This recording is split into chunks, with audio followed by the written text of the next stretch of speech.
Please tell me that I can't, that I won't, that I fail, that I'll never make it out, yeah.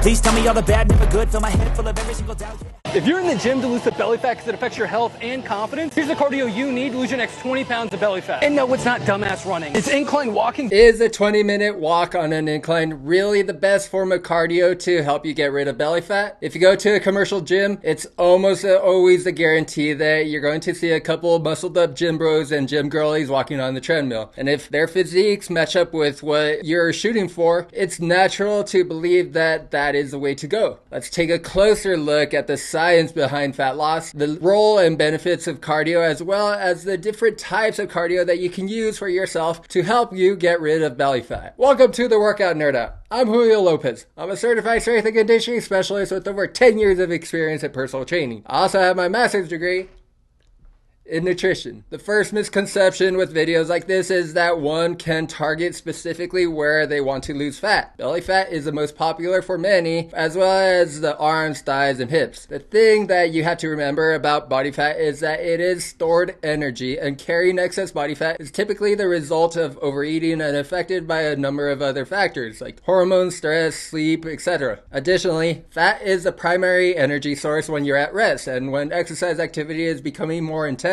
the body makes a shift towards glycogen, stored carbohydrates, for energy. Fat is a macronutrient that contains the highest amount of energy, where 1 gram of fat contains 9 calories. Protein and carbohydrates have 4 calories per gram, and alcohol, yeah, that is a macronutrient, contains 7 calories per gram. As soon as alcohol is processed by the liver, the energy goes straight to being stored as fat. When exercise becomes more intense, the muscles need energy to work. But since fat is far too complex to be broken down fast enough for muscles to use during exercise, this is why muscles prefer carbohydrates. Okay, so here's a really rough and broad generalization of how energy sources change with exercise. Let's say that you're sitting down on the couch and reading a book. 100% of the energy used for your organ function and simple muscle movements are derived from fat. When you go out for a light stroll, since more muscles are being used, the energy is coming 75% from fat and the remaining 25% from carbohydrates. Turning the walk into a power walk that involves hills and ankle weights, your energy sources are about 50-50, fat and carbohydrates. Then should you decide to go for a jog, it might be 75% from carbohydrates and 25% from fat. If you want to start running at a full speed sprint, almost all the energy is coming from carbohydrates. Again, this is not exact, but just to give you a glimpse of how exercise intensity shifts the body's energy sources. The chemical makeup of carbohydrates and fat is comprised of carbon, hydrogen, and oxygen atoms. But the difference is that carbohydrate molecules have just 6 carbon atoms, whereas fat molecules carry from 4 to 26 carbon atoms. To extract usable energy from fat or carbohydrates, the body breaks down the carbon chain, which releases energy to be used by the muscles and organs. Since fat is much more complex than carbohydrates, the process to extract energy from fat takes much longer, which is why muscles prefer carbohydrates during exercise. When you breathe in oxygen and breathe out carbon dioxide, the carbon atoms being exhaled are coming from the fat and carbohydrates that have been broken down. An interesting fact about fat cells is that they don't go away when you lose weight, except if you get an operation like liposuction or something else. With weight gain, your body stores surplus calories from fat, carbohydrates, protein, and alcohol. That is calories that don't get used for your normal daily activities and bodily functions. They're converted into fat. When the fat cells reach their maximum capacity, the body is not just going to get rid of those calories, but rather build new fat cells. During weight loss, those fat cells simply become smaller in size. The great thing about cardio is that there are a huge variety of different types that you can do. Walking can be done just about any time and any place. You don't even have to leave your house because you can just walk around your own house or around the backyard. You can also join a rowing or a cycling club, go out for a hike, or even start cross-country skiing. Whichever you like to do and keeps you coming back can be the best for you. If you have even the most basic education, you're likely aware of the heart health benefits that come from cardio, like walking, running, rowing, etc. In the US, where approximately 600,000 people die each year from cardiovascular disease, Americans have no excuse to skip cardio, in which doctors suggest to get about 150 minutes of cardio each week. When spread over the week, that's like 21 minutes a day. If you're super busy with work and family, you can divide up those 20-ish minutes into 2 10-minute walks or even 4 5-minute walks. If you're even more short on time, you can do 75 minutes of high-intensity cardio, that's like sprint intervals, during the week. Blood pressure readings can act as the warning signal indicating a higher probability of heart failure or heart attack. With moderate to high intensity cardio, such as jogging or sprint intervals, done 2 to 3 times a week, researchers have found that this significantly reduces the chances of such cardiac events. Is walking superior to running for getting rid of belly fat?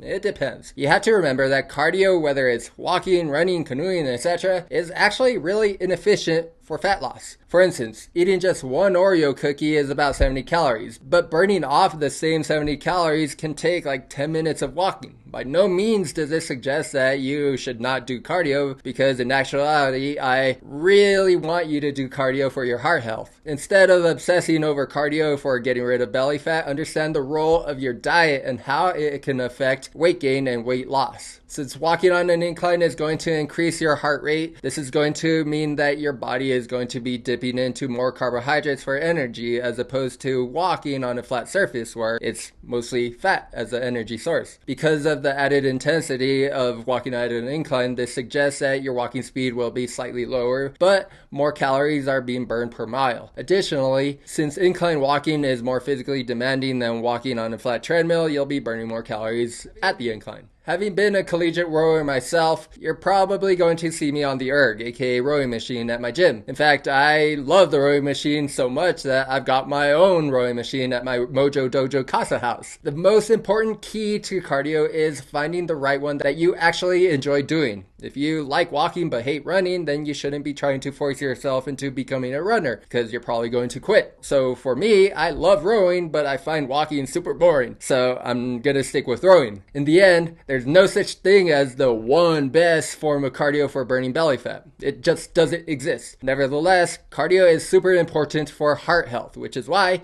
you should be doing it. So that does it for today's Workout Nerdout. Thank you so much for joining me. If you have any questions, feel free to leave it in the comment section. And don't forget to hit that like and subscribe button. And also, if you know anyone who could benefit from this information, please share it with them. Until next time, I'll see you on the next Workout Nerdout.